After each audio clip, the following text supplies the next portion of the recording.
we're back with another episode of the Lakers Fast Break podcast. It's always good to hear your video right there for you in echoing, so never a bad thing for me.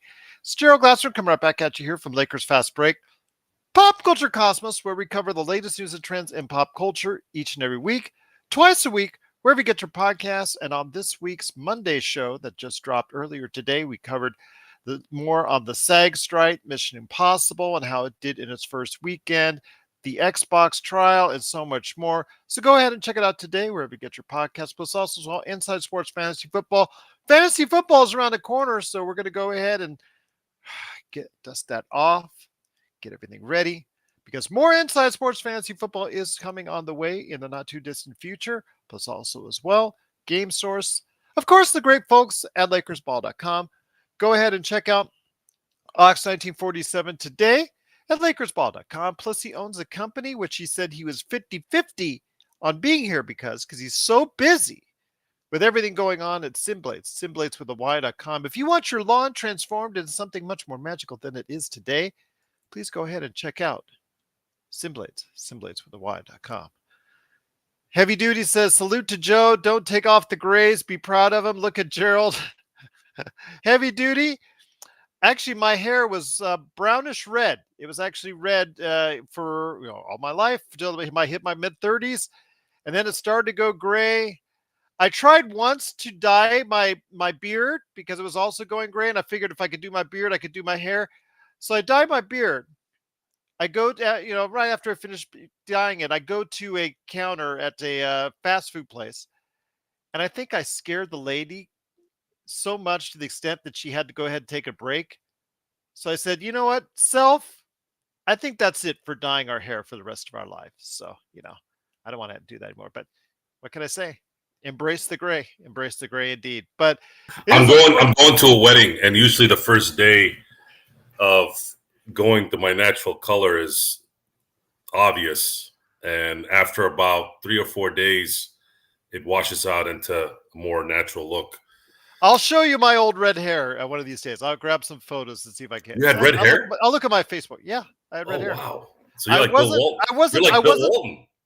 I wasn't the freckles, red hair type deal. I actually could tan because I was in SoCal. I could tan pretty easily. That wasn't an issue. Just started to go gray, and right around the time I had kids. What do you know? There you go. But also as well, Lakerholics.com. Go ahead and check out the #1 Lakers blogger today. That is Laker Tom. Also as well, Mr. Five Things himself, Jamie Sweet, who does such a sensational job on the weekend with Lakerholics today. Go ahead and check him out today at Lakerholics.com. Plus our good friend, Stone Hansen. He's got UpsideSwings.com. Hopefully he is still working on episodes. I know they did a post-draft episode. Hopefully they will cover the Summer League as well. So go ahead and check him out today at UpsideSwings.com. I have not heard from him since I saw him at Thomas & Mack. So I'm hoping he is well. I'll probably reach out the next couple of days, see if he can join us on the show. I know that he made a referral to me as far as a cap expert that I'm also going to reach out to see if I can get on the show as well. So go ahead and check him out today at UpsideSwings.com. Also as well, John McCallion, the John McCallion channel. I know he's had a lot of great conversations. He stopped by late in our show yesterday. So go ahead and support him with a like and a subscribe right there on YouTube. And speaking of subscribing, we're almost there. The climb uphill is going strong. We lost one, though. We fell down a ring from 921 to 920, but we're still just 80 subscribers away from 1,000. So go ahead. If you know somebody that's out there that's a big Lakers fan and loves opinionated, loves right at you, loves those comments that we make, we're not burdened by the generic talk that you hear everywhere because they're worried about whether or not they can curry favor with the team itself. We don't care about that. We just call it like it is right here at the Lakers Fast Break. Then they would like it. So go ahead and get them to subscribe as well to get the latest notifications of when we go live on the air. And if you could do all that, plus support us on our social media, Lakers Fast Break, because we're everywhere on social media, it is sincerely appreciated. Well, before we get into the aftermath of the Summer League, because the final game is pretty much in the books right now with Houston and Cleveland. I'll check on that one here in a sec. But the Lakers' time in Vegas is over. They have already probably left. And Cleveland has won the Summer League championship, actually defeating Rockets pretty handily, 99-78. So they are the Summer League champions. I was kind of thinking the Rockets would pull out because they really looked good. But Isaiah Mobley, who I was talking about last year, if you were watching this show, I thought Isaiah Mobley was a player. Didn't exactly get the opportunity last year. He was great in the G League, but didn't get much in the actually in the Cleveland Cavs itself, playing with his brother. But hopefully he could take the MVP here as 28 points, 11 rebounds as the Summer League Cavaliers get the championship right there. So Mobley was voted the MVP. I'm really happy for him, and hopefully this will give him a boost as far as playing alongside his brother on the big league team. Looking forward to seeing how that works out. But also as well, how did the Lakers work out this summer league? We'll go ahead and talk about that. Also as well, if you still want to talk about the sign and trade rumors about Christian Wood, we mentioned already, it's now become a little bit of a hot button issue amongst Lakers fans. We'll go ahead and delve in that as well. But first, the big news this past weekend was some cryptic comments that Joel Embiid made this past weekend to Maverick Carter about possibly thinking that if it's not going to work out in Philadelphia, he might want to leave sooner rather than later. So we'll discuss that first on today's show. And here's a good man indeed. You got to go ahead and check him out today as Oxide T47. It is Joe Soro. And Joe, great to have you back, my friend. I'm hoping the Magic Man hasn't fallen asleep, but I can't blame him because it is 11 o'clock his time. So if that's the case, no worries, man. He's done a lot of work for us recently, and I'm just glad to have him back. So he deserves a break. But Joe, I wanted to go ahead and talk Joel Embiid. You read the cryptic comments that he made over the weekend, already kind of putting it out there ever so softly that he might be his eyes might be diverted in a different direction if things don't go well with the James Harden move or whatever they're going to do in Philadelphia. Not a surprise. Joel Embiid got what he wanted in the MVP, and now he's going to play the other side of things of, if you can't field a team good enough for me to win a championship, then I'm going to quit where I'm at and go somewhere else, just like 90% of the other quitters that have done this particular activity. You got to admit, he's been kind of patient. He is the last part of the process. Patient. Oh boy, he's been through some pretty crappy teams to get to the point where he is, and Philadelphia's just not been able to go ahead and give him enough to get him, even into the conference finals. The entitlement in society in general is quite hilarious. It's even worse in an area where you tell these guys how great they are, and then you keep giving them what they want. So Joel Embiid cried enough the last 2 years, to get an MVP. He got what he wanted. And that's what happens when you keep giving the babies what they want. Guess what they're going to keep doing? Crying.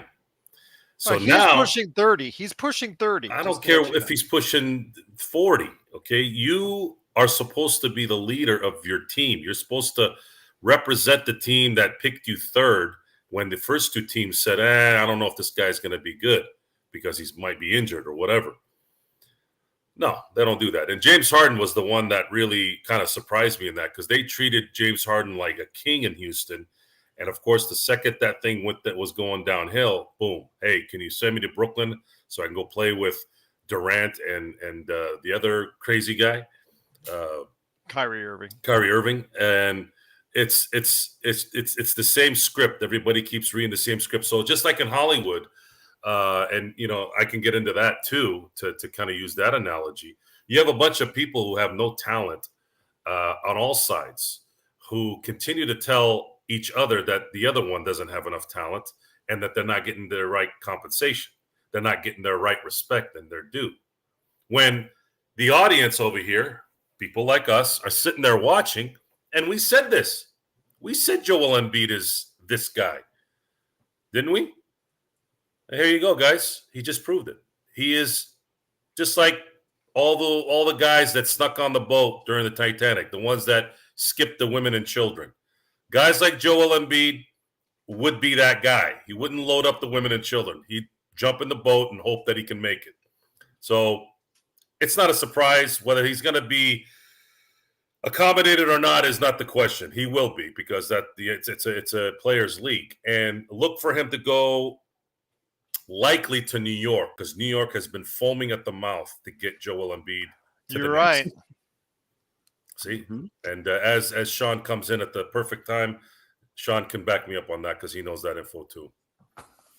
Once again, it's the Lakers Fast Break. It is NBA observations. We're talking Joel Embiid and his comments over the weekend that he would, or actually he wants to win a championship in Philly or anywhere else. So we're talking about the possibility of anywhere else. And who's a good man to talk about it as well? He's the man from Toronto. He did get out of Toronto traffic to put on the purple and gold and also talk about Joel Embiid, plus also some Lakers stuff as well. It is the Magic Man, Sean Grice. And Magic Man, great to have you here. I wasn't sure if you were sleeping or not, because I know it's late night for you as well. Wanted to go ahead and hear your thoughts on this. You read the comments from Joel Embiid talking to Maverick Carter about possibly winning somewhere else, and that has fueled speculation, because in a dry period when the only action going on is the Cavaliers winning the summer league, that you just have a situation where, well, we need more news. Well, you know what, Sean? We got some news now with Joel Embiid. Is he the next to go? You know what, Gerald? As amazing as it sounds, Gerald Glassford predicted this exact scenario happening. He said, "Don't be surprised if he comes out and says, well, I'm not sure what's going on there, but I want to win, and if winning means not being here, I guess." I mean, Joe called it as far as player empowerment and stuff like that. I am for player empowerment, plus also as well, when you reach a certain age and it's played a number of years, Sean, as Joel has, and I don't, Joe, this is the part where Joe disagrees with me on. He's been part of the process now for almost a decade. Yeah. He's 30. He's running out of time. He sees the end near, especially with his back and his knees, and the fact is, he is not going to play at an old age, I don't think. So he sees the clock starting to run out. And if that's the case, and they're not able to get it done, which they have not been able to get it done, not even to a conference finals, you know what? It is modus operandi to go ahead and do exactly what he's doing, because we've seen this already rinse and repeat throughout the league already. Yeah, Gerald. I mean, knee soreness is as synonymous with Joel Embiid as peaches and cream. There's always. Georgia ran out of peaches, so better not be in Georgia. I know. That's disappointing, but you're right. I mean, he sees the clock running out, Gerald. And by the way, I will back up Joe.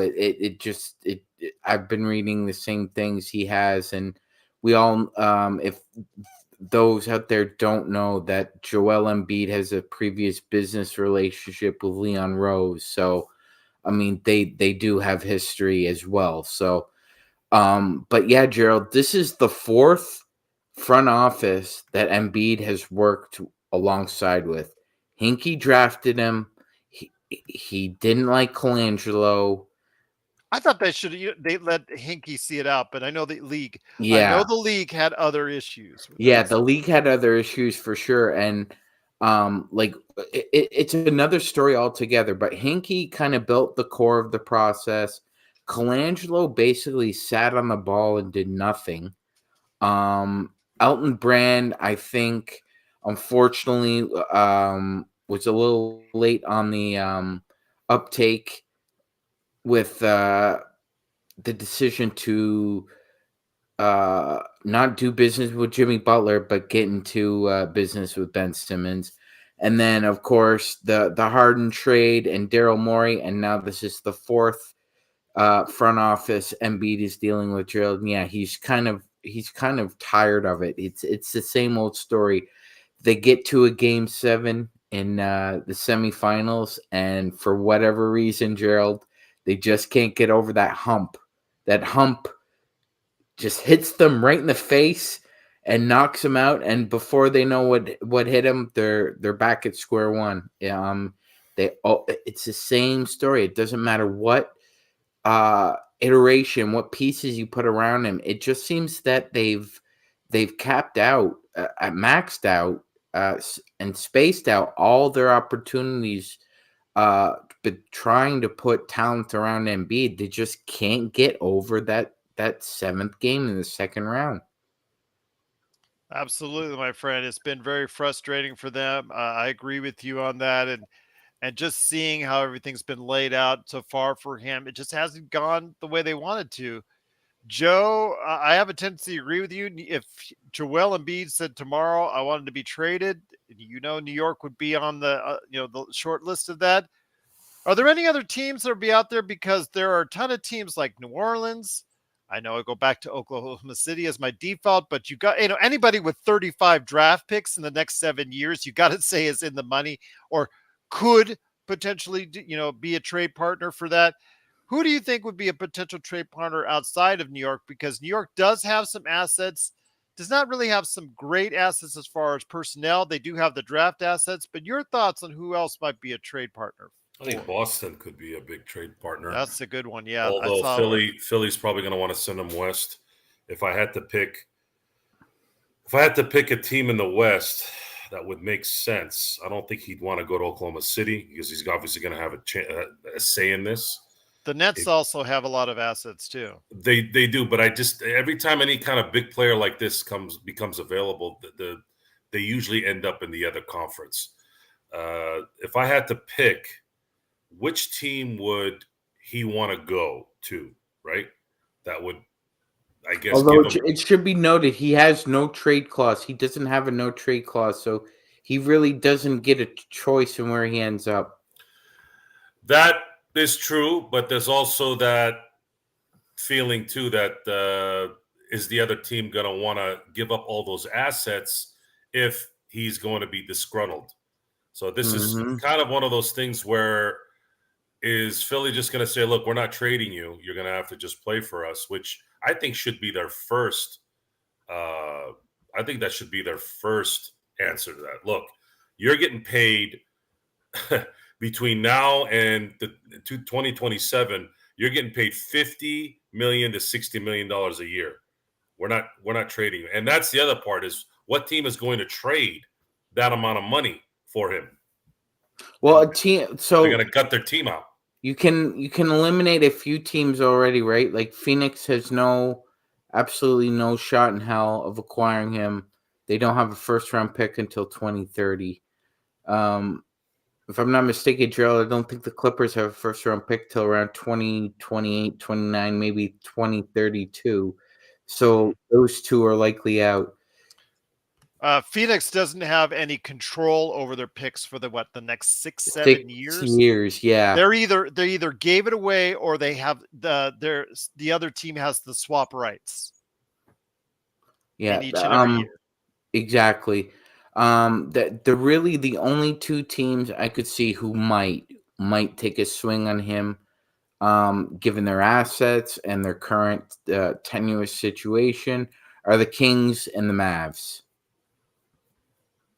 Okay. What would the Mavs have? The Mavs don't have any draft picks to really. What are the assets? Where are the assets? That's the issue with them. But don't, Gerald. This is an opportunity for them here. Mark Cuban's probably never gonna get another chance like this again. So if him and Nico Harrison can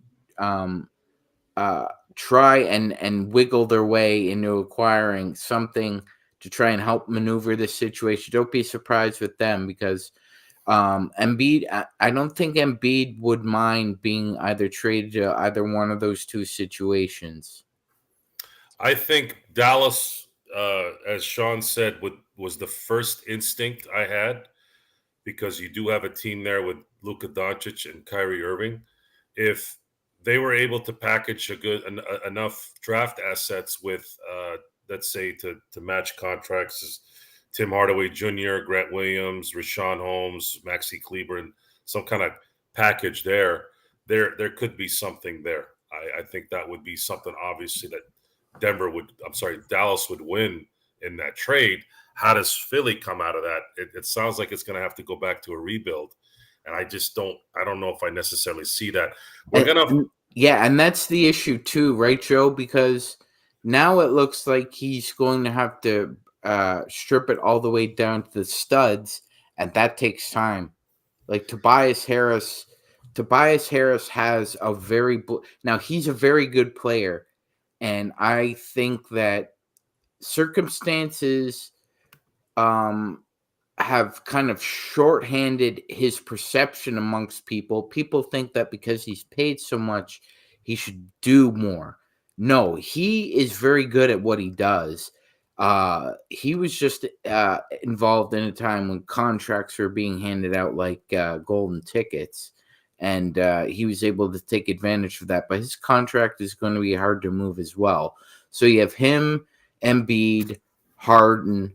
It's a real mess for Daryl Morey. That's why I posted that McBain meme where he's staring down the nuclear waste coming at him with just a pair of goggles. That's what Daryl Morey is facing down here.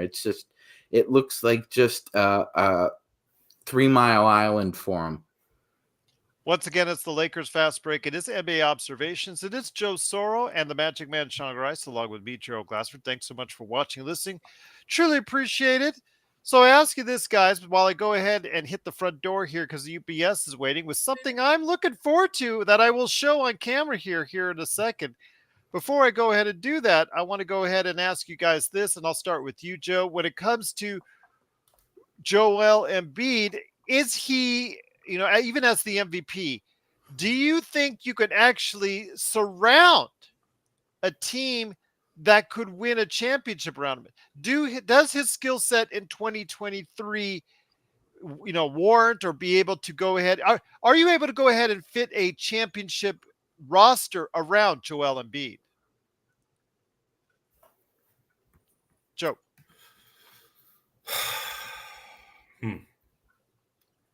Tip the UPS guy? Yeah. Really?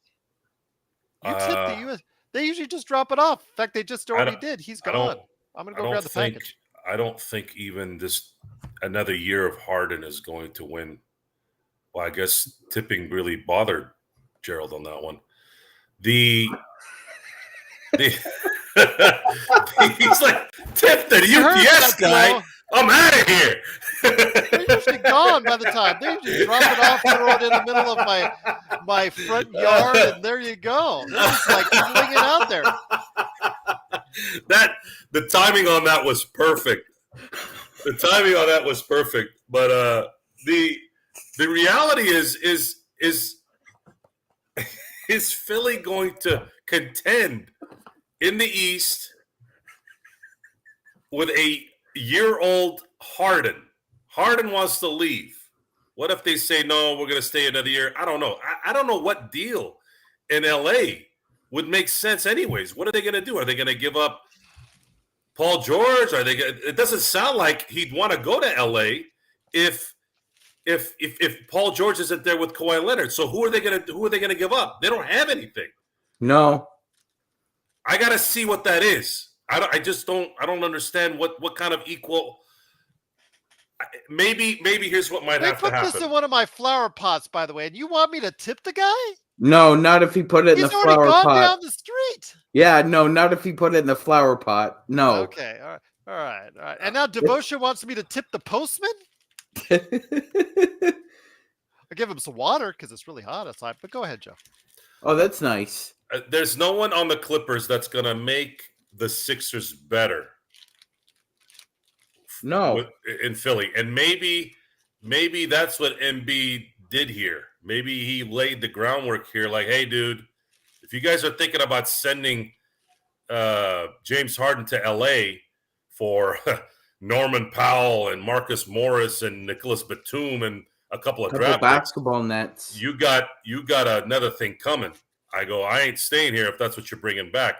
So Daryl Morey is going to have to bring another two guard or perimeter guy that is going to allow the Philadelphia 76ers to stay in title contention.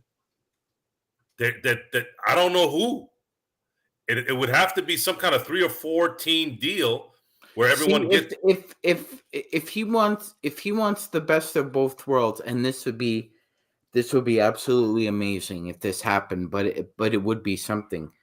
If he wants the best of both worlds, if he wants picks and players, he calls up Sean Marks and says, "Let's make a deal."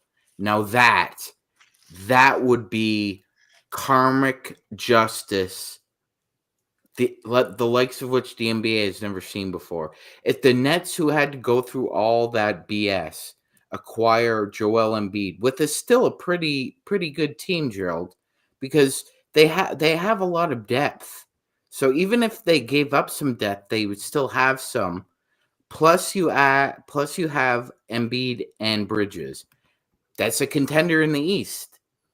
They would be a contender in the East. Look what I So got from the NBA store. There you go. All right, rocking oh, it. that's nice. That was with my fan cash. It was running out, expiring over the weekend. So like they said, you buy now or you lose it. So it's like, okay, I'll just get that for free. So That's very nice. I'll take that. Yes, absolutely. But it just again, Joel Embiid. I understand Joe's frustration with these guys just like wanting to go ahead and call their shots as they see they're paid and compensated millions of dollars to go ahead and finish out their contracts. But also, you got to consider as well the desire for every one of us when we don't want to be where we want to be or where we're at. We just go ahead and I want to leave. I want to move. And, even though they are financially compensated to be where they are, them as a disgruntled star does not help your team win. It does not help I've never seen a situation where a disgruntled star actually benefits the organization that they're stuck with. So it's best for all parties to somehow work a medium, but you also got to make sure that, let's say if it's the Lakers end, let's say AD wants to go back to Chicago like tomorrow or something, or something works out in August where it doesn't work out as far as him signing the extension and he wants to go back to Chicago. Well, eventually you're going to have to trade him there or somewhere else to get the right compensation because it is, you do have to ultimately get rid of the player, whether it's if Embiid is truly unhappy, but you got to make sure you got to, on your end, at least get something back. You'll never get dollar for dollar, but try to get at least 75 to 90 cents on the dollar. And that's at least so you could go ahead and save some face, Magic Man.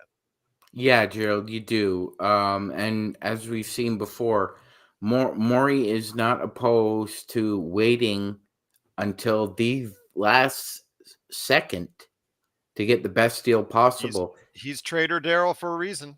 Yep. He had Ben Simmons sitting at home for what was it, about 3.5 months before he finally. That may not have been a bad idea. Yeah, in hindsight, correct. But it was about 3.5 months before the season started before he decided, yeah, the right deal is this one.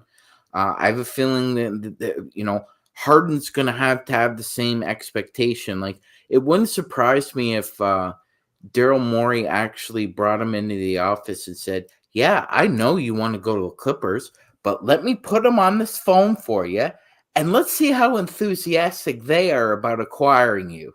Well, the thing is, though, with Damian Lillard, Joe, he wants to go to Miami. He's made it, clear he wants to go to Miami. His agents have made it clear to the other teams that might be interested to go to Miami. But the offer I see on the table, if I'm on Portland's end of it, I'm like, that, I talked about 75 to 90 cents. This is more like 50 to 60 cents on the dollar with the amount of stuff that they're at that they can trade for. It just does not seem to be even remotely close to what I would want to do.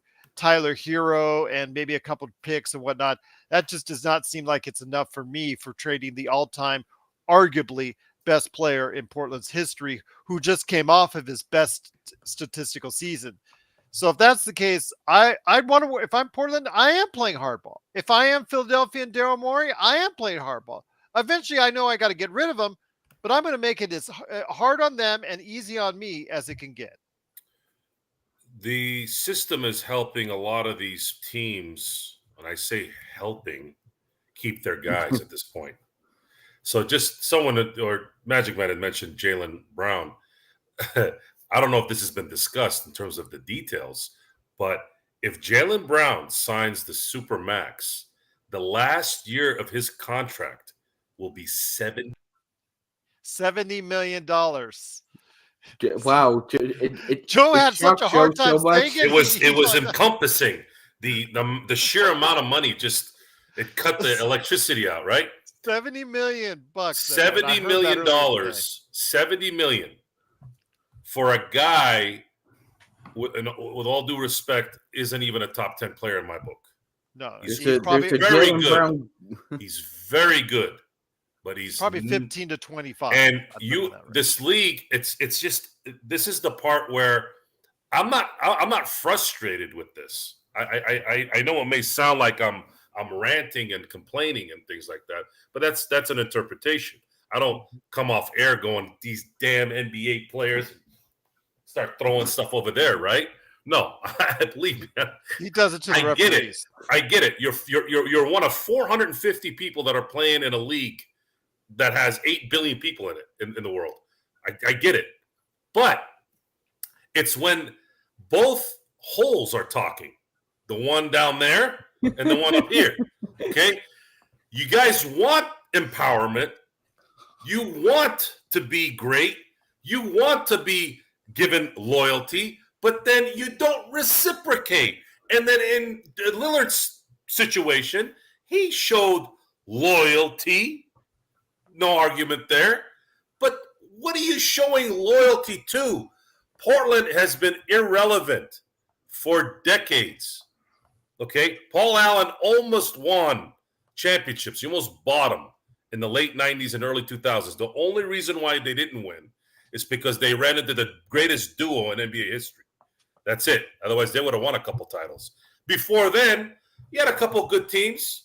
Clyde Drexler, the Terry Porter teams and Buck Williams and all those guys. They made it to a couple finals, got waxed by the Bulls and the Pistons.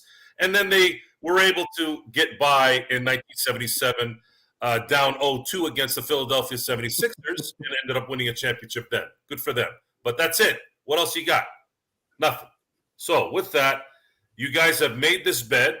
And again, I don't know what it is with Gerald, but these things kind of just get him overwhelmed and just decides to leave.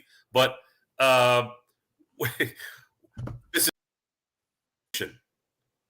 it's not going to be an easy solution. It's going to be a one-sided win.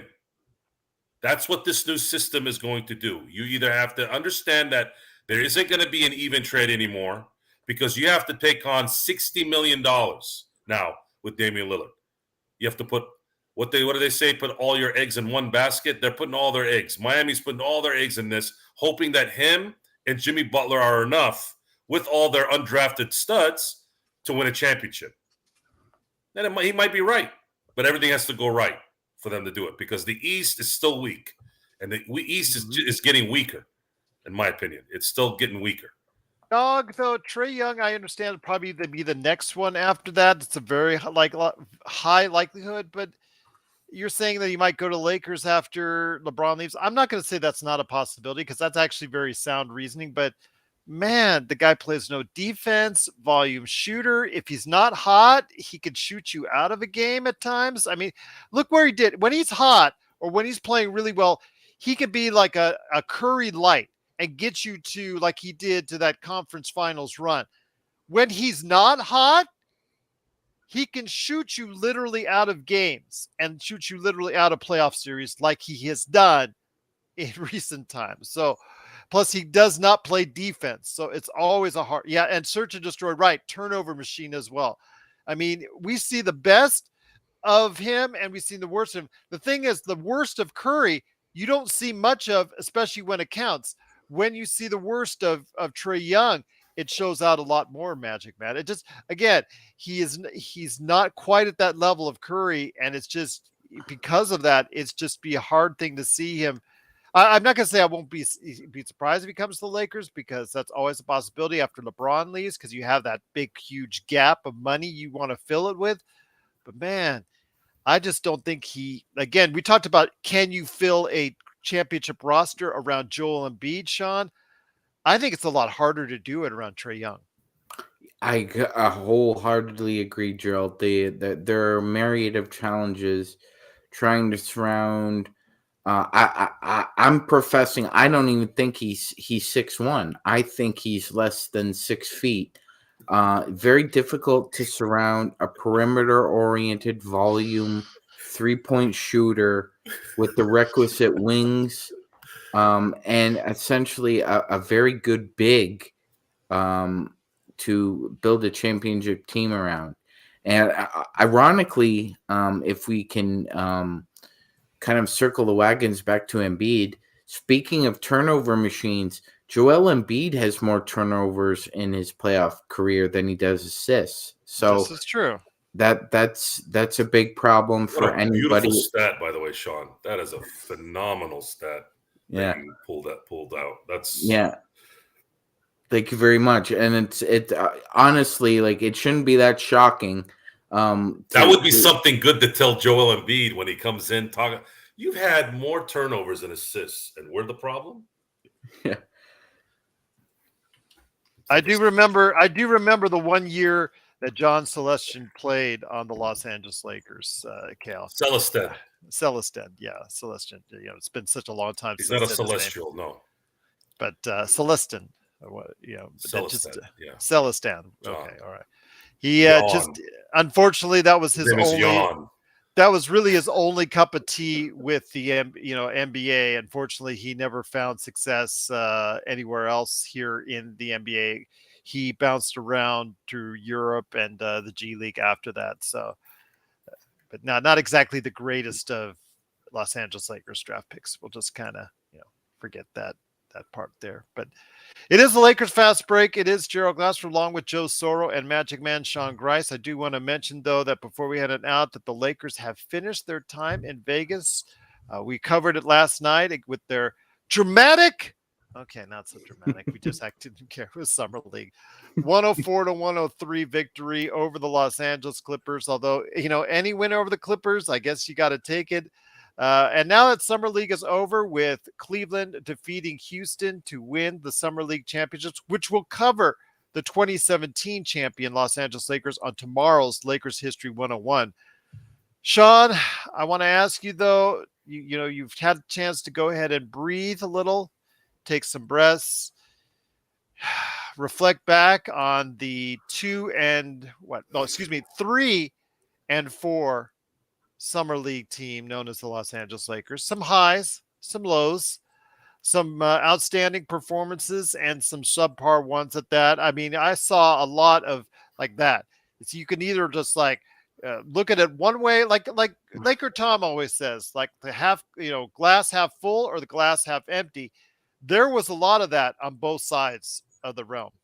Yeah, Gerald, it was a literal seesaw of positive and negative. Seemingly not just game to game, but half to half and really quarter to quarter. I really loved the consistency that Max Christie and Des Moines Hodge showed. They would probably be, they would get gold stars, obviously, for consistency and for improvement.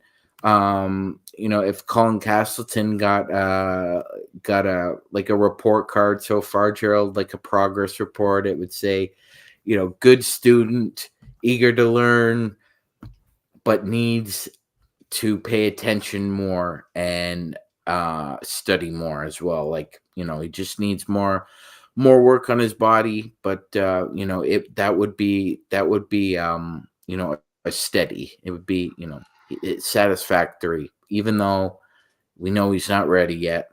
JHS and Maxwell Lewis, like, they definitely need improvement in a lot of areas, Gerald. There's a lot of work to be done there with those two, especially. Hopefully both of them come to camp with a jetpack up their ass, like the ones they didn't have during the Summer Classic and the Vegas. And outside of that, I mean, I really loved LJ Figueroa's story. Hopefully he'll come back with the training camp invite. I haven't seen anything on the wire yet, but I'm sure that's going to come. He's a good story, and he'll be a solid solid body in South Bay again. But I mean, Hodge, if he continues to shoot like this, he's going to have a roster spot, but you can't. I mean, JHS and Max Olis are probably going to be spending a lot of time with South Bay as well. I will ask you this, though, my friend. Okay, there's like 9 weeks till we really get back in action once again, but let's say a whole month of August to work on this because these guys, the young rookies, Joe and Sean, they need to not take much time off. They need to get back in the gym and work, and they need to work with the coaches, at the UCLA Health Center on trying to find things that they can work on. Joe, if you were, I'm going to give you, Sean, I'm going to give you Maxwell Lewis, but Joe, I'm going to give you JHS. What's the first thing you would work on with JHS? Because there's a lot of things we saw he needs to work on, but what's the first thing you would have him work on this August? Shot making. Okay. Sorry, but that's pretty much, it's kind of an easy answer because that's what everyone needs, especially if they're a perimeter player.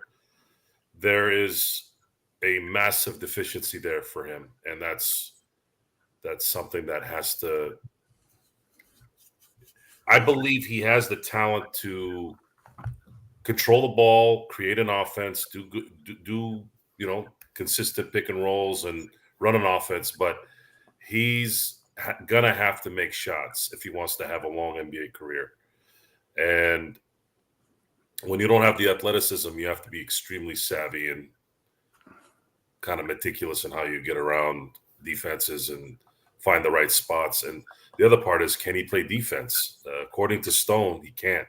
That's a bad combination, not being able to shoot and not being able to play defense, or at least stay in front of your man, which we did see.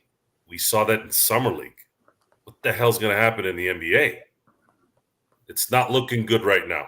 It's not, especially when we had to watch the Summer League MVP do what he did. Although he did have a bad game tonight. So we're not going to know until, I guess, I mean, sometimes guys have good rookie seasons and then flame out. Scotty Barnes. So, and it's not the first time that's happened. You don't know. You just don't know. Tariq Evans, look what happened to him. He was supposed to be the next guy, and he flamed out. The one that always puzzled me was Darren Williams. Darren Williams was beating CP3 left and right the first 5 years in the league. I don't know what the hell happened there. So yeah, it's if you don't stay with it, if you're not a trooper, and that's the part that I'm waiting on. A lot of the reasons why they liked Hood Schifino is he's a professional. He actually does work himself as a professional. Well, we'll see if the professional part can merge in with the talent and get him prepared, or have himself prepare himself to get to at least a good role player spot, maybe a future sixth man of the year. If he becomes a sixth man of the year as a 17th pick, you did what you were supposed to do. Mississippi Dog, pat yourself on the back, my friend, because you called it right on Imani Bates so far. He's looked pretty good in Summer League and capped it off with a 19-point performance there in Summer League in the championships. So he has played pretty good, and at times really good in Summer League. So you were the one that was talking Imani Bates from the very beginning. So please go ahead and give yourself a pat on the back for that. Sean, I wanted to ask you this, though, when it comes to Maxwell Lewis. People were getting on my case because I was really hard on the kid. But, okay, you make yourself available for the NBA draft. You think you're ready to get into the NBA. As a 20-year-old playing a season and at Pepperdine, you come in, you get some good numbers, you show some talent, you show some promise. You want to go ahead and make an impression in the league. He unfortunately never did, including in several times, actually 3 times during the course of Summer League, got donuts for games that he played. And not just, we're talking 2-minute appearances. We're talking about 15, close to 20-minute appearances each and every time out. And there were other low-scoring games. So he averaged close to, I think, because it was 5 heading into that 0. So probably I want to say 3.5 to 4 points, about let's say 4 points a game during the course of summer league. For a second-round draft pick who is given anywhere from 15 to 25 minutes a game during almost in every game, that's not good, my friend. That's not a good way to start. Where would you go with the kid in August? Where, if you had the coaches sit him down and say, this is what we're going to work on first, where would you go ahead and have him start? Conditioning. He was one of the few players who didn't average at least 30 minutes a game, Gerald. That was a bit of a melon scratcher to me. But then I was thinking and doing a little research, and he was only a starter for 1 year, Gerald. He came off the bench his first year at Pepperdine, and then in his second year he was vaunted into a starting role. But he has less than 60 games at the collegiate level, and it's obvious, Gerald, he's just not ready for the stamina it takes to be an effective player in the NBA. That's what I would work on first and foremost with Maxwell, because and we're not being hard on him because we don't see the potential there. We all like the potential. There is a good outline there of a basketball player, but me, Gerald, and Joe observe what we observe, and we have to say what we see. And I see a player that, he can't stand the floor very long. It's obvious, like, his efficiency drops as well, Gerald. You just said it. You're only averaging about 4.5 points in about 22.5 minutes. You're really not making the most of your time out there. And that's the one thing I would work on him first, is his conditioning. And the thing is, though, with Maxwell Lewis, Joe, $5 million. If we seize the entire span of his contract and the Lakers pick up the third and fourth year options, which is something they should have done with other second round draft choices or undrafted players. But need I digress? I'm going to harp on that like you do with Chris Paul trade and David Stern. I do want to say, though, Joe, when it comes to JHS is a little bit more expensive. If you decide to write out his contract as 4 years, averaging, I think the total, ends up to about $17 million, which if the Lakers sometime go into the tax, whichever apron you say, it gets costlier and costlier. So that 17 million adds up even more over the course of the contract, which is a very likely possibility with the Lakers. Your thoughts, though, on JHS on that? Because you see what I'm saying. You see what I'm saying on that. Here's the issue here. The Lakers have been hitting on these picks for, 10 years now? Yeah. So if they bomb on JHS and Maxwell Lewis, are we really going to get on them? The only problem this year is there was a really, really talented guy that was there, which is rare. Oh, my God. Sun Yu, really? The Chinese Magic Johnson? That's a good one, Alice. That's a good one, Alice. That's absolutely good. Yes. I don't drink vodka. I don't know if you want me to say that in Russian. I know a lot about Ebanks. I know what he was doing once he got his little contract. Just doing his best job trying to troll. A new way. He's trying new ways. It's okay. At least it's entertaining. I'll answer the question. As long as it's entertaining to our chat room, the best Lakers chat room that's out there. That's all I care about. If they get annoyed, then I get annoyed. Who could forget the great Derek character? Yes. Yeah, he had a lot of character without the H. Oh my God. Well, why are you asking this question? We know what the hell. We know who these guys are. I've been watching Laker basketball. I'm just asking about JHS, though. I know about it's not looking good, G. It's not. It's just not looking good right now. The guy is a project, and he's a project that Stone said should have been picked in the second round. If you pick JHS in the second round, it makes sense. Not at 17 at the moment. I don't know how he can improve. I've watched him play. I don't know. Guys that are slow, that don't play defense, don't miraculously get faster. D'Angelo's probably the best case scenario, and you see where his limitations get him. Yes, and it's because going he to learned how to shoot. It's going to come down to can he navigate NBA basketball with pure smarts? That's really what it's going to be. And of course, can you make shots? Because if you're navigating and you're able to create space or have consistent pick and roll offense, which we were saying that during the playoff run. Why doesn't LeBron run more pick and roll? Well, the reason why is AD isn't really good at rolling. And even LeBron, to some degree, doesn't really play that way anyways. He's a freight train that needs to get to the hole. He's not one of those guys that's going to – he can't shoot either. You need someone that can shoot in a pick and roll. When you watched Karl Malone and John Stockton do it, Karl Malone didn't miss from 15. Mm-hmm. He was automatic. And who do we have that can do that? Maybe Rui. Maybe. We'll have to see what kind of. But I don't think the NBA wants that. They don't want mid. They don't want mid game. They don't want mid games. They don't want it.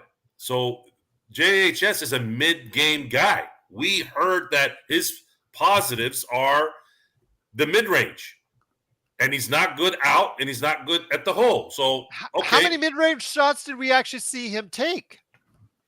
Confidence. Not too many. I can count probably on both hands how many mid-range shots he took. He took more threes than mid-range. And he had games like 3 of 17, 7 of 20. He was just not very efficient at all. The only reason I'm saying that, guys, is because, again, with the penchant for the Lakers have for, I know we talk about how Genie is a little bit cheap at times and picks and chooses. The Lakers have been a tax team, quite a few times over the span of the past 20 years. They're not unwilling to go over the tax. The thing is that 4 years, 17 could, after all is said and done, those tax dollars get to like 4 for 32 or 30, 4 for 4. Just the amount of tax dollars that tax onto it. And for someone that is not going to pan out for you, that's going to be a hard thing to swallow. And the Lakers will end up having to get rid of him, Sean, and probably, add draft picks or something else onto it if it plans out. Now, Joe's right. How many times have the Lakers fanned on their draft picks over the course of the past 10 years? Not too many times. They've built a roster for themselves and for other NBA teams with some quality rotation players around the league. If they haven't panned out with the Lakers, they've played well at other places. The thing is, though, you've made 2 big gambles. And with LeBron's window closing, and you never know with injuries, I understand they had a great offseason as far as signing a lot of players that can help. But you never know with injuries. It's always nice to be as deep as you possibly can be with players that are ready to play now in the NBA. Yeah, Gerald. 100%. Slava Medvedenko, baby. Yeah, Slava. Anyway, yes, no, that's true. That's true, Gerald. But to be fair, there are some teams that are like they're reliant on the mid range because they have a roster around that. For example, the Phoenix Suns. The Phoenix Suns now have 3 of the most high-volume mid-range shooters in the NBA.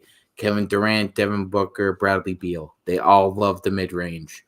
They're going to have to adjust around that. But as Joe was saying, if somehow you play a team that's living in the mid-range, you either have to match or try and take it away. Now that's going to be very difficult against the Phoenix Suns. So in some matchups and in some scenarios, you got to work with what you got. And Rui present.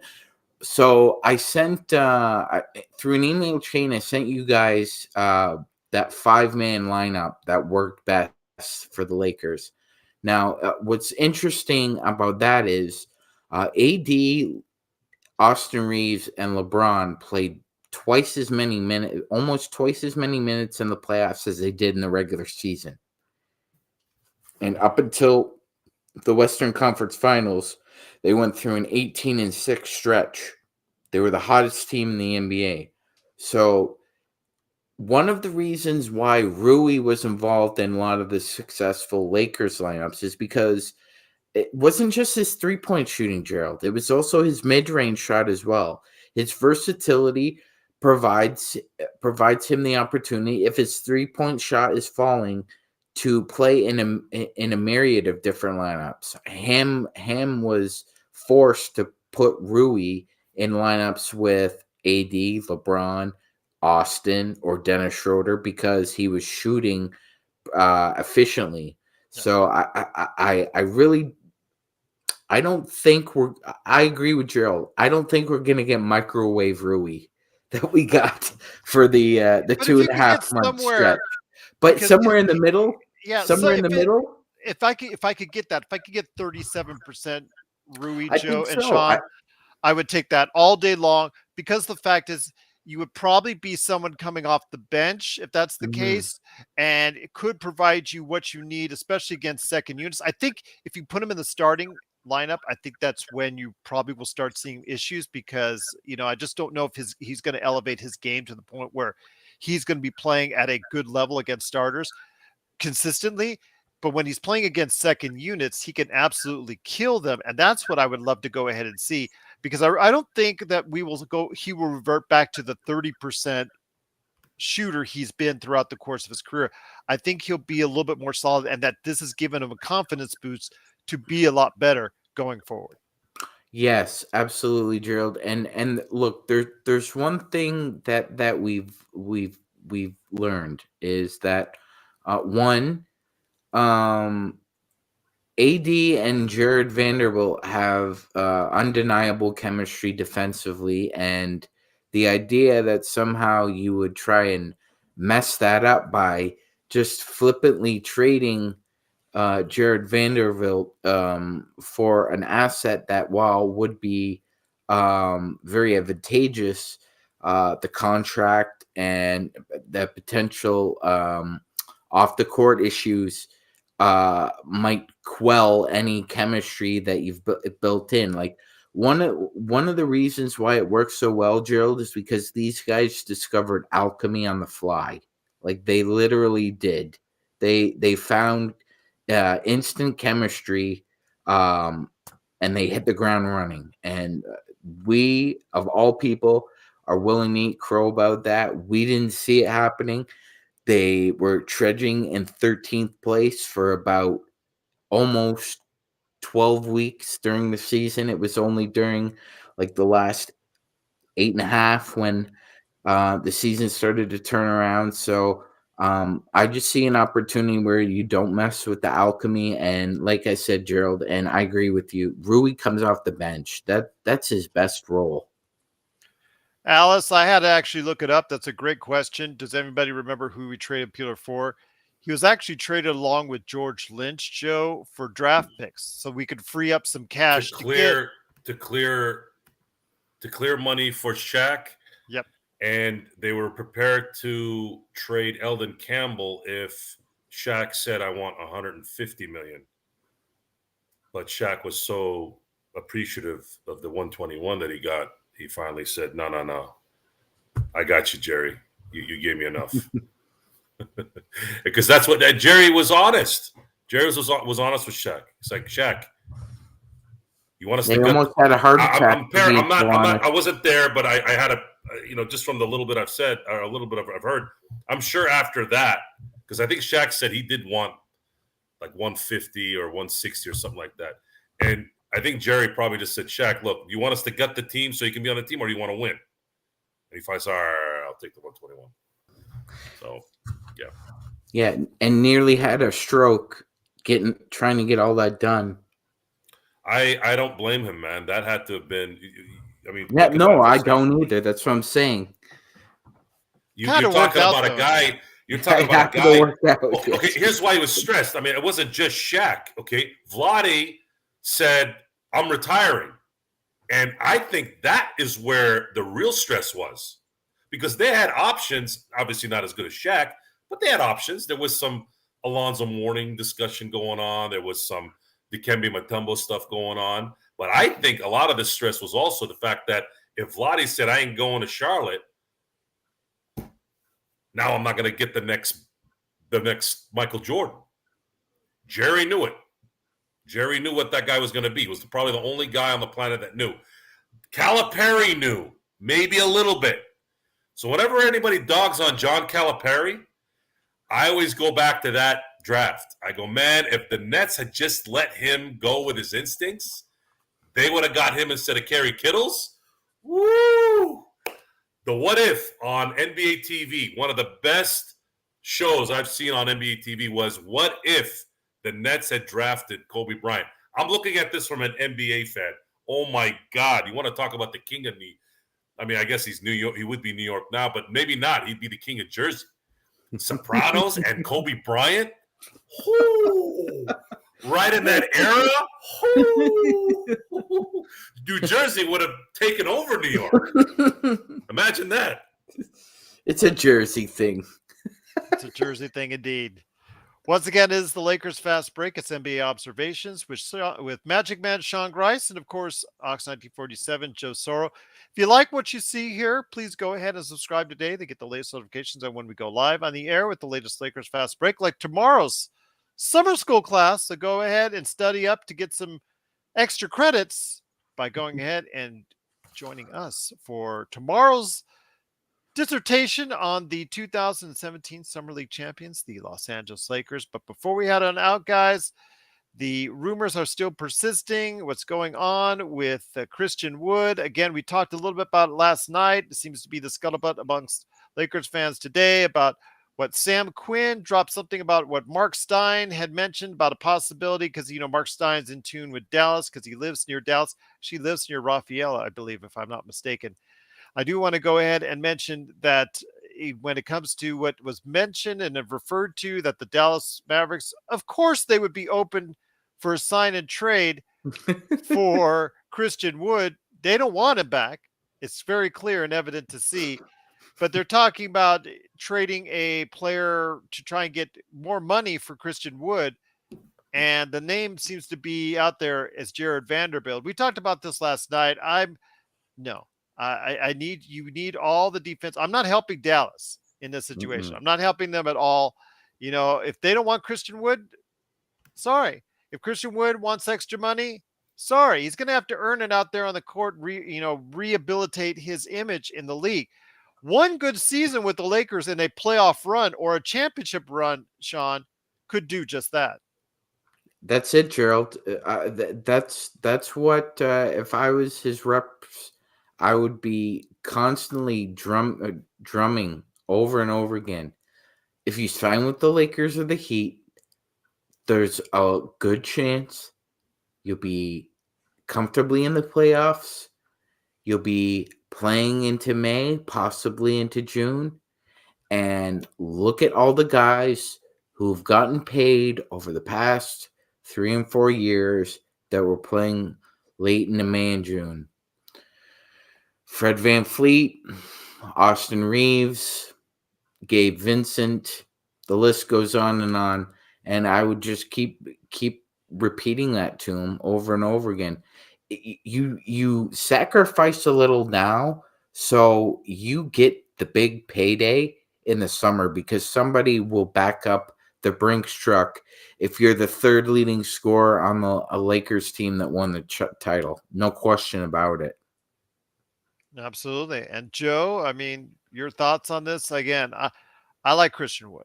I think he would actually be a good fit because, like what was mentioned earlier today in shows and what we've talked about on this show ad nauseum, AD is better at the 4. We need someone to go along with it, and Rui Hachimura just isn't tall enough and big enough to go ahead and be a consistent small ball 5 for you and move AD to the 4. You do need someone a little bit larger that could also do some things offensively that might help you out. Sure, he had the worst defensive rating of his career in Dallas last year. It is not trending in the right direction. I'm going to be the first to say that. That's why there's such a divisiveness. But that's also the reason why he's not signed to a team right now is his defense is just so bad. Yeah, it's not worth it. It's not worth more than the vet. And Yurt 7 was signed today by the Jazz. Yeah, I don't. This is like the player in the NFL that's he's up for trade, and then it never gets traded. No one ever trades for him because they know that he's going to get let go anyways. So, Oh, it's a hot stove. Yeah. Which team is going to trade which team is for going him? to trade for this? What's his name? Out of Cook out of Minnesota. Yeah. Delvin Cook, right? It's kind of a similar situation, except I think Delvin Cook's a better player than in his sport versus Christian Wood. But what's going on there? Well, I'll tell you what's going on there.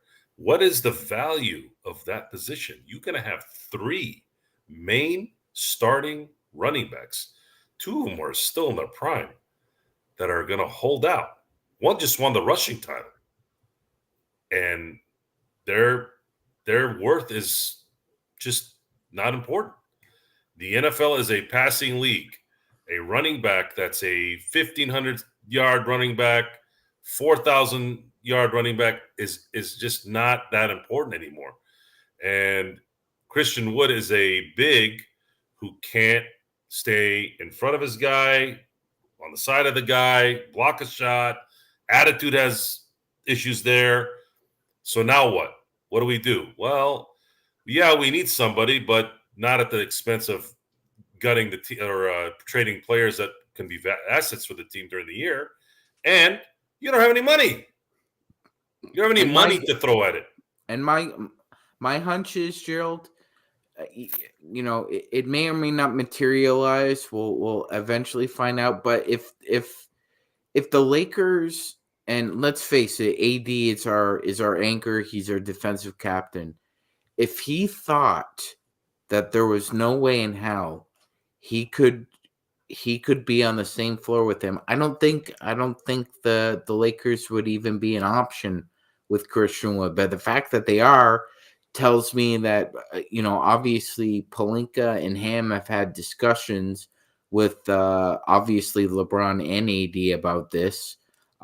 So if AD isn't opposed to the idea of having Christian Wood beside him, who is anybody else to intercede or interject and say, well, Anthony, I disagree with you. Oh, really? You disagree with an all NBA player? Okay. All right. That's an interesting discussion. Let me hear your retort. But because we hear the rumors, I think where there's smoke, there's fire. And again, I feel that if AD had any qualms or issues about Wood's defensive liabilities, he would just say, no, just 86 the idea. Absolutely. I think at this point in time, Joe, again, I think we're just willing to wait it out. I think like so much of the league right now, the league is now officially in a dormant stage right now. A lot of these teams just have the room and the patience and the time to wait it out. The Lakers, even if they don't get Christian Wood, even though he is probably the best option right now for a team as far as a fit from that standpoint, I think that, even though Jamie would probably disagree with me on that, I think that right now you could go ahead and wait it on out, wait until camp, see which individual big man gets waived by whatever team, because some of these players, they're going to get waived. Like, for instance, Oklahoma City has 23, 24 players on their roster, or that will be taken to camp. They're going to have to waive some players as well. You're going to see this all over the league. And if the Lakers don't get what they want now, they might get someone they want later on. There's going to be options for the Lakers because they have very nice contracts in terms of trades. And then they're not in a hurry here. If they feel, you know what, let's just go with what we have right now. We'll have AD doing his thing. I know he doesn't want to do it, but we'll have him do it to start. And then maybe something will develop and we can get someone to help him. That's the only thing that'll likely take place at that point. Do you think that'll be of concern when they start negotiating an extension possibly as early as August? No, because they're going to give him the extension. No, but him saying, you know what, I'm going to sign this, but I need you guys to go ahead and commit to finding a 5. Mm-hmm. No. You say yes, John. You say yes, Sean. Go ahead, Sean. Why? No. No. I wasn't saying. I wasn't disagreeing with Joe. I can't believe it. God Oh, sorry. How dare you disagree with me? You ever been paper cut? Anyways, no, it's AD is not that guy, guys. AD is just not that guy. He would have done it by now. I think AD, who's going to say no to a contract that's going to probably put him at $50 million for another 3 years each? No one. You don't care if they put him at point guard. Yeah, you pay me $50 million. You want me to play point guard? All right. It's on you. I think that's the kind of attitude he has. And he has that mindset. You know, if you guys don't want to put me where I belong, then you guys are going to have to take the blame. And that's how I would look at it. Someone paying you $50 million, I don't know necessarily if I'm going to be upset. He's already been a champion, right? I mean, what can you do? What's it going to do? What good is it going to do? Is he going to do what Joel Embiid did today? Get on the horn and, all right, look, you guys are paying me $50 million a year and you don't have a center for me. You know, what kind of entitled a-hole of a comment is that when you look at it, right? It is. It's like, dude, shut up. Shut up. Oh, I want to win a championship. Oh, now you want to win a championship. Now that you have your MVP, Mr. Joel Embiid. AD that won't do that. AD's not doing that. That's why I've always liked AD. You know, and the fallacy that he's this guy that doesn't play games. I haven't seen AD miss a whole season. You know, it's not like KG didn't miss the playoffs when he got injured in 2009. How come we never hear about that? But do you agree with me that Joel Embiid is probably, you know, closer to seeing the end of his career than maybe most players would? I think you should be thankful that you've seen what you've seen with Joel Embiid. He was supposed to be an injury, a walking injury. His back was bad when you and it's going to get worse. And I don't mind Embiid's openness because you don't really get that a lot anymore. I do enjoy the banter that he creates. Joe, you got to remember something too, and needs to be said. He's not from the West. This man is 100% Cameroonian. He is an African man. He doesn't deal with his feelings the same way most of these guys in the West do, Joe. And I know a lot of people are kind of like skeptical or retort back to me. Well, Sean, he says all this about, you know, I want to win the Defensive Player of the Year award. I want to be an MVP, and it's just like it's just about being boastful. He has a right to be. He's the one who Gerald said it from the start. He's the one who's been there from the beginning. Hinkey's gone. Ben Colangelo Simmons is gone. Colangelo and his burner phone. Colangelo and his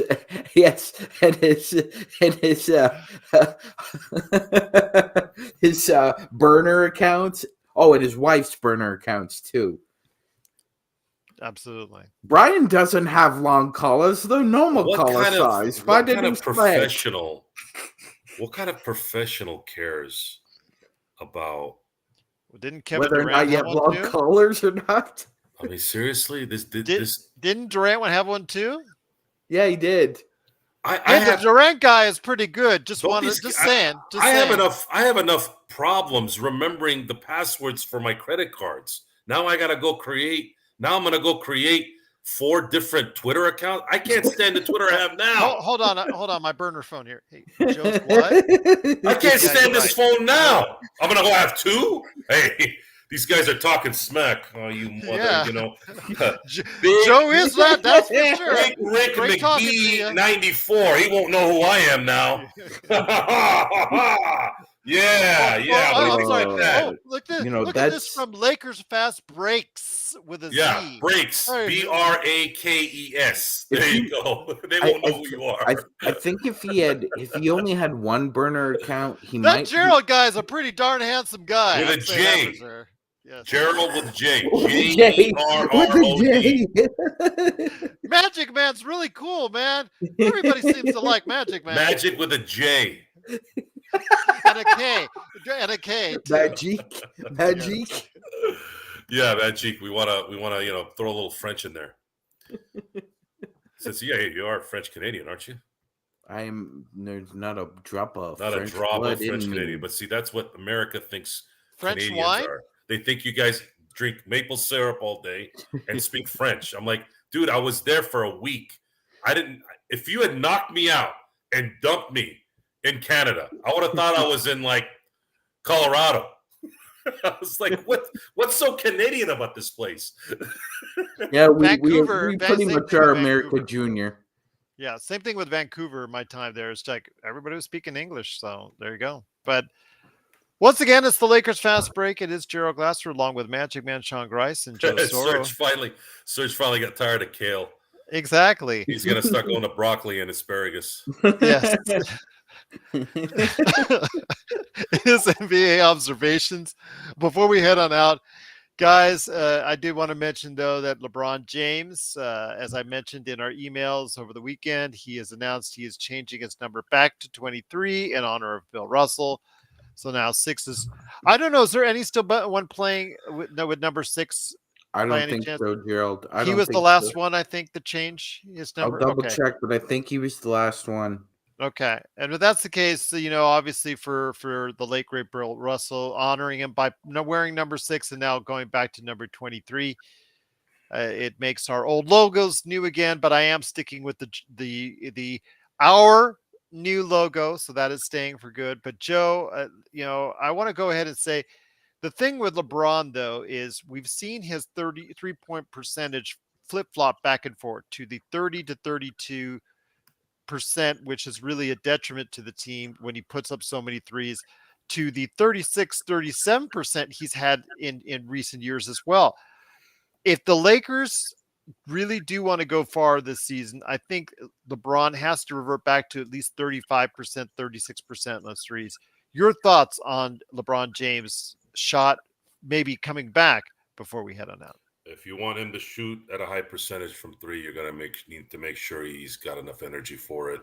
Yeah, it's that simple. Most of those threes he was shooting were just no legs in those shots. Mm-hmm. And that's everything with jump shots. You have to have the elevation to get to have the ability to not have to worry about the shot being blocked and to have a much smoother and better eye line on the basket. We don't do that in rec ball. We just throw the ball in the air. But when you're a professional, elevation matters in a jump shot, and how you get your feet under your shot, how you snap your wrists matters. LeBron has a really good shot, but he has to have the energy, because this is a man. If you put together the playoff games, he's played 24 seasons. I mean, he's played 3 solid seasons of just playoff games. He's had a career in the playoffs that players haven't had in a regular season career. So it's not fair that you play 20 years and you only get to collect 1 pension. Just what's the average NBA lifespan? 4, 3.5, 4 years. So yeah, he's closing in on that himself.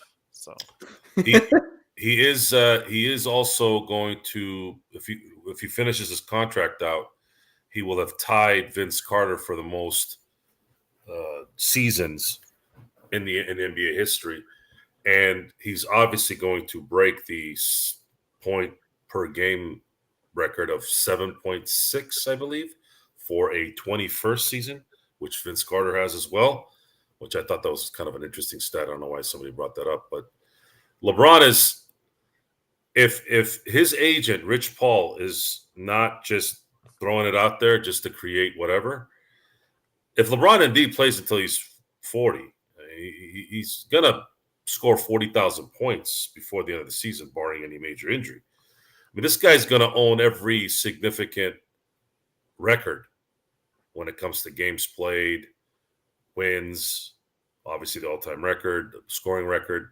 And you're going to have a guy that's going to have 40,000 points, 10,000 plus rebounds, and 10,000 plus assists. That stat is nasty when you think about it. He's averaged 40, 10, and 10 in his career when it's all said and done. I don't think anyone will ever touch that, ever. And winning that title Someone had mentioned this on, I believe it was Lakers Ball. If LeBron wins his second title in LA, that number 23 will be on a statue somewhere outside the crypt. That's the last thing, or I should say one of two things he's playing for, is if he wins Title V and happens to win Finals MVP, now you're looking at an interesting resume.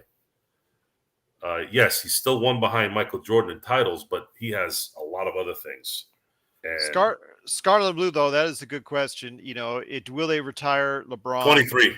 It'll be 23. It'll be 23, and they will retire him. I think, even what he's done now, they'll retire his jersey. Number 3 and number 23 are going up in the rafters no matter what happens the rest of the way. Yes. Yeah. So that one is for sure. The only thing now, as far as the Laker thing, not his own legacy, but if he wins 2 in LA, because he's played more seasons in LA than in Miami. So he wins in LA one more time, woo, statue's coming. LeBron's going to have a statue outside the crypt, which is just, looking at it now, that would be just crazy to think about. Imagine LeBron James, a statue next to Kobe's. That's just weird. It's just weird to think about.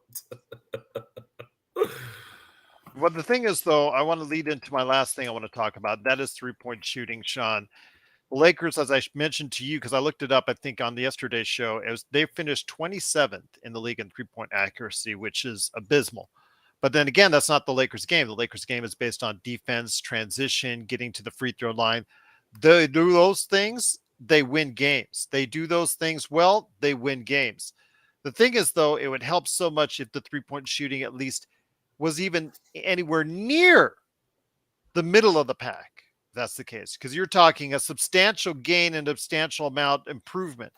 I don't see the Lakers additions being any one of them outside maybe Tayshaun Prince. Sorry, Tayshaun, but Taurean Prince. I keep on saying Tayshaun. My gosh, that's going way back. Well, Taurean Prince, though.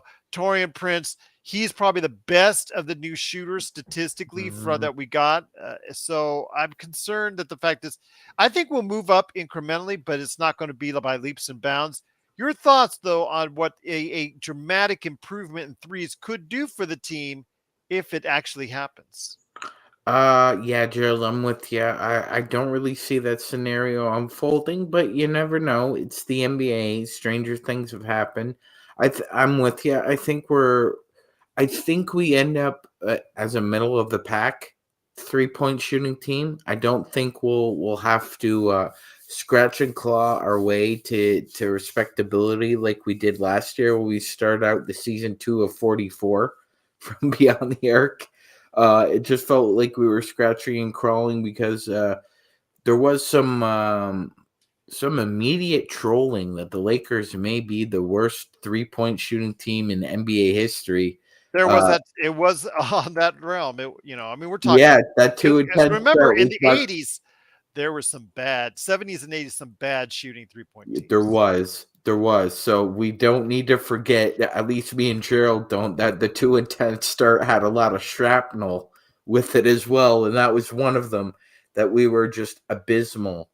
I can't even encapsulate another better word. It was abysmal. So if abysmal is the bottom, we crawled back up to not good, Gerald, but not terrible either. I expect us to be like marginally better, like just decent. Like if the Lakers can become just a decent 3-pointing team, the offensive rating will jump. And dang it, somebody beat me to the punch and actually kicked out Kale. Someone beat me to it. Gosh darn it. I was just going to do that. Search and destroy. Just search and destroy. It's funny because I read one of his comments and you could feel Search going, all right, dude, you're done. You're destroyed. I was actually about ready to click on it. It's like, oh, message deleted. Yes. Awesome. Great job, Search. We're glad to have you here, my friend. But Sean, go ahead. Sorry, I didn't mean to. Yeah, no. Hats off to Search. You Johnny Caged that Goro that was Kale. Guess we're going down one subscriber. There you go. The Clive is like, oh, lost another rung, but hey, that's okay. We'll get him back. We'll get him back on the road to 1,000 indeed. Nice not knowing you. Yes.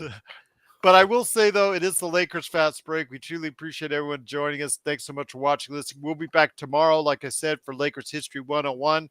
Looking forward to talking about the greatness of probably, in my estimations, is the best and most talented Summer League team possibly ever when you look at it from roster from 1 to 12. So definitely looking forward to going ahead and talking about that at length for an hour tomorrow.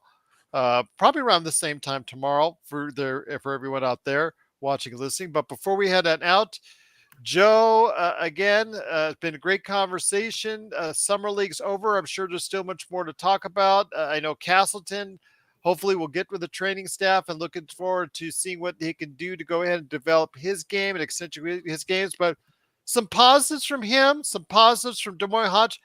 I don't know. I like the kid more and more. Actually, Rodell has really turned me on to the kid as far as being a possible player. You've talked about him at length and also got me turned around on the kid. I think actually he has a shot to make this team. That stroke is amazing coming off the dribble, coming off the break. Yeah, if you shoot in this league, you got a job in the NBA. And he seemed except if you're Cole Swider. Mm-hmm. Cole didn't make shots, though, during the regular season. And that's the key here. He didn't play that many games. I think he played Hodge, 2 games. Yeah, well, I mean, at the same time, are you shooting threes and then allowing 6 points at the same time? Because you're not going to make every three. That plays a factor in it, too. Why was Matt Ryan let go? Because Matt Ryan can. Well, Matt Ryan couldn't shoot either after the game winner. But look, he's a bigger, more athletic version of Cole Swider, which isn't saying a whole lot. I don't think it's NBA basketball is so difficult. I don't think an audience really understands how difficult it is to play in the NBA. You're talking about a league where size, God-given size, has to be there pretty much 99% of the time. And then on top of that, you have to play extremely well. He played 7 games last year, Cole Swider. You have to make shots. You have to play defense. You have to adapt. You have to deal with stars. You have to deal with coaches who don't know what they're doing, GMs who don't know what they're doing, fans that are abhorrent. You have to deal with so much crap. I mean, you deal with that in football and to some degree in baseball, and I say some degree as in baseball is more analytical. You have to have talent in the NBA. You have to have talent in the NBA, and if you don't, it's very quickly found out. And then as far as the training and the you have to be almost a masochist to play in the NBA. The amount of abuse your feet get, your knees get, your ankles get, it's really, really brutal on you. And he only played 1 game in for South Bay last year. Yeah, it's very difficult, guys. It's very difficult. You've seen guys like Kevin Durant break. You've seen LeBron break, and these are the greatest players of this generation. You've seen those guys break. So who's Matt Ryan? Who's Cole Swider? It's difficult. It's difficult, and some guys can figure it out late. Some guys can figure it out right away. Some don't figure it out. We're being harsh on. I know we've been getting some criticism from our base here about maybe being hard on these guys. I don't think it's being hard. We're just telling you what we're watching, guys. I don't believe a guy that was invested, or at least the Lakers invested $5 million to get in the second round, should have donuts in summer league. That's not a good sign. 3 times. Yeah. And then JHS was one of those picks that reminds me of what's a good example? Any USC quarterback. Maybe Carson Palmer can get away with it a little bit, but he had a decent career. But you know what works and what doesn't more often than not. And I think there was a stretch there, and he showed why. He already showed what we were talking about. See, that's the thing. We already knew, and we were hoping that, hey, maybe this guy will prove us wrong, because once he gets going, maybe he'll feel like, hey, man, I got a chip on my shoulder. I'm going to show these guys I've been training since the draft, and I'm going to show my skills. No. As of right now, it looks like all the early information on this is going to be correct. But we don't need to worry about that right now. Right now, the roster is almost set. The Lakers can just get one more big that is somewhat serviceable. The Lakers are ready to go and try to compete for a championship. Whomever goes, by the way, Matt Castle didn't even get drafted. Might have been the second best USC quarterback in the last 20 years. I thought he was a late round. No, I thought he was a late round. He wasn't pick. drafted at all. Really? I'm sorry. He didn't start at USC. Yeah, he was a backup. I know. He but didn't I'm just start saying, at USC. I thought he was a draft choice. Yeah. Let me look that up before you. But the Lakers are in good position right now to compete. It's just a matter of how everybody's game meshes together here, and if Darvin Ham can have a training camp where he can prep these guys and coach them. Yeah, he was 7th round, Joe. Yeah, I'm sorry, he didn't start at USC. He was a backup. Yeah, he was a backup, but yeah, he was the 7th round. But yeah, not too bad for a backup, that's for sure. Mm-hmm. So. Absolutely. I agree with you. A lot of those USC quarterbacks, I'm a USC fan. I went to USC for a cup of coffee, and I still have my heart with USC. Are you an alumnus? No, I'm not. I cannot claim to be.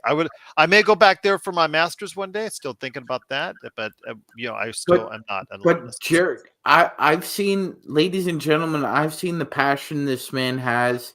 That's a good question, though. Rodney Pete did have a couple really good seasons. Yeah, he did. Yeah, he did. Mainly a backup, though. Mainly a backup. He had one. Eric Kramer won the one Detroit. He had one season starting in Carolina that was very good. Yeah. So you can always hang his hat on that. But yeah, I've seen the passion that this man has. He does bleed wine and gold for the Trojans. Yes, he does. He really does. So even though he may not be an alumnus, ladies and gentlemen, he screams and raves like he is an alumnus. Why didn't you finish? I just at that time, to be honest with you, I was so many credits to go ahead and finish USC Film School because I was so far behind him. What it was costing my parents, I didn't want to do it. It's just, even at that time in 1990, it cost a hell of a lot of money in USC. When they say University of Spoiled Children, I'm not going to argue with on that because it is pretty costly to go there. But I may go back to finish my master's there because might be something to do later on. But we'll talk about that. Hopefully, if that happens, and that's the case. But before we head on out, guys, I do want to go ahead and say thank you to everyone for watching, listening, and being patient through Kale's constant trolling. We gave him plenty of warning and decided to go ahead and give him the heave-ho. But you know what? As far as the heave-ho is concerned, we're not heaving-hoing anybody else out there. We'd like to go ahead and make sure that you're a welcome part of the best Lakers chat room that's out there right here at the Lakers Fast Break. I do want to go ahead and mention that I did find something as far as something on the screen that I could hopefully go ahead and show you there as far as my red hair is concerned. So I'm going to put it on there. Do you see it? I don't know. I can't see if you see. No, not yet. Let me go ahead and see if I can start. Share. Where is it? Share stream. No, I don't want to share it. There's that. Come on. Were you working at McDonald's? No, it was just a picture of me when I was a kid because I think everybody wanted to see. I don't have that many pictures of me with red hair online for some reasons. They're all like, I don't know. I can't. All right. I'll just have to go ahead and dump it. I'll put it on. I'll find it some way to go ahead and share it to you guys later on. No, I don't. I can't share right now. It's not sharing. But I will say before we head on out, I want to. Okay, let me go ahead and see if I can try one more thing. What kind of Mickey Mouse operation is this? Well, if it's Mickey Mouse, it's making a lot of cash. But before we go ahead and head on out, I want to go ahead and say, Joe. Is that why they're laying off 10,000 people? Yeah.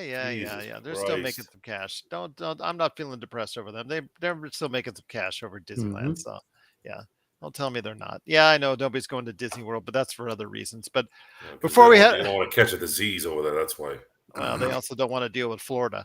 But before we head on out, Sean, please let us know. Move to Mississippi, then help the economy there. No, thank you. I just read a report that's saying that more people get Alzheimer's in the South and the Southeast. So there you go. That's what we're waiting for Could it be the there. So, moonshine? Maybe wow. it's good Okay. moonshine though. Well, yeah. I've had it. Blue moon of Kentucky, keep on shining. Yes, absolutely.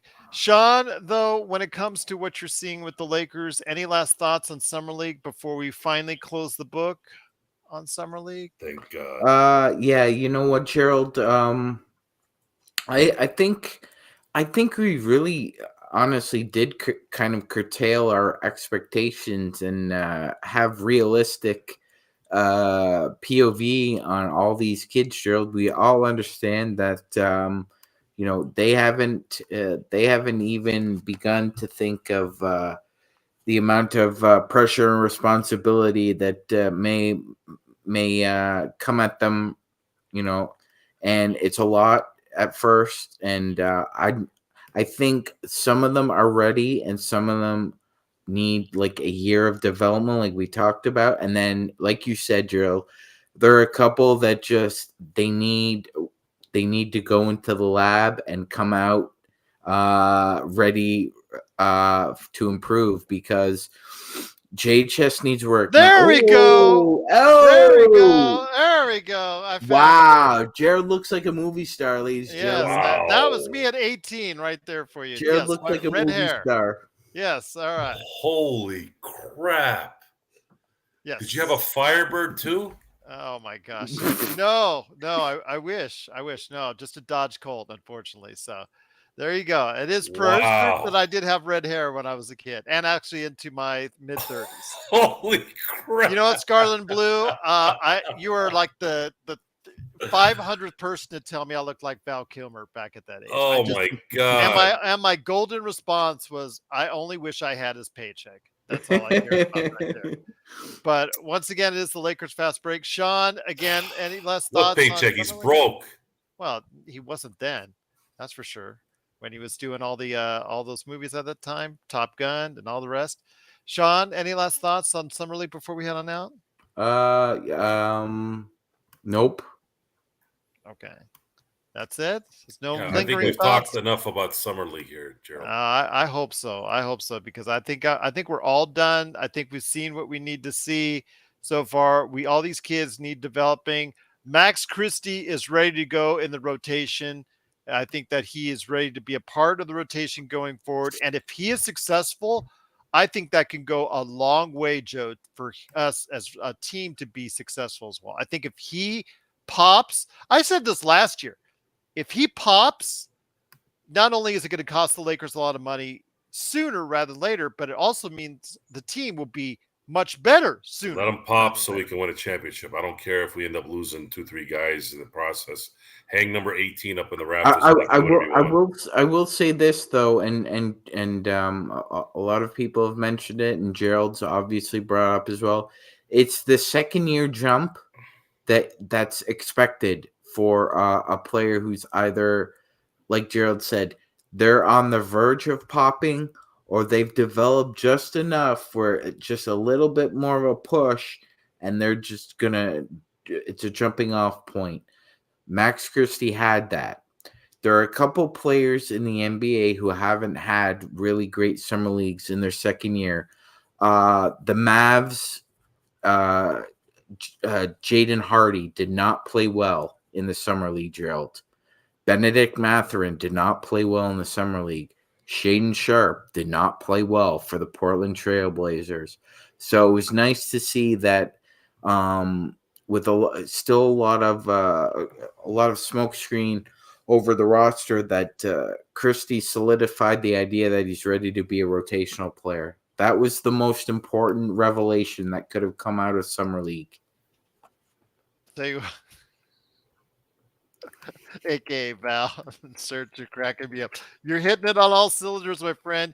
You and Alice are the MVPs for tonight's chat. PMC gets a special nod as well because he was annoyed by Kale.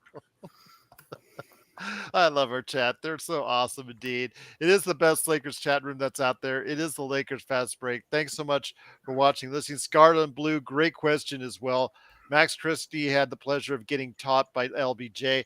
Again, I see some good things. His stroke is looking much better, much smoother, much more confident as a player. If he could translate that confidence into a good season with the Lakers, sure, we're paying him a lot sooner than later than we could have or we should have. But then again, it'll mean, like Joe said, a lot better team instead. 100%. So with that, appreciate everyone watching and listening. Tomorrow we'll be back for Lakers History 101 when we will do something very enjoyable for us, that is talking about the 2017 Summer League champions, the Los Angeles Lakers. Then we're going to go ahead and finish with you for the rest of the week. We are still going strong. We're not taking the summer off. We're not taking weeks off. Our goal, when should we set a goal for 1,000 subscribers, guys? How soon? Tomorrow.